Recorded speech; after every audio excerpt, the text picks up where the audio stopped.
नाप और तोल में कमी करने वालों के लिए खराबी है। जो लोगों से नाप कर लें तो पूरा लें, और जब उनको नाप कर या तोल कर दें तो कम दें। क्या ये लोग ये नहीं ख्याल करते कि उठाए भी जाएंगे? यानी एक बड़े सख्त दिन में, जिस दिन तमाम लोग रब्बुल आलमीन के सामने खड़े होंगे। सुन रखो कि बदकारों के आमाल नामे सिज्जीन में होंगे।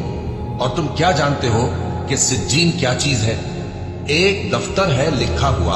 उस दिन झुटलाने वालों के लिए खराबी है, यानी जो इंसाफ के दिन को झुटलाती है, और उसको झुटलाता वही है जो हद से निकल जाने वाला गुनाहगार है। जब उसको हमारी आयतें सुनाई जाती हैं तो कहता है ये तो पहले लोगों के अफसाने हैं। हरगिज नहीं, बात यह है कि ये जो आमाले बद करते हैं उनका इनके दिलों पर जंग बैठ गया है।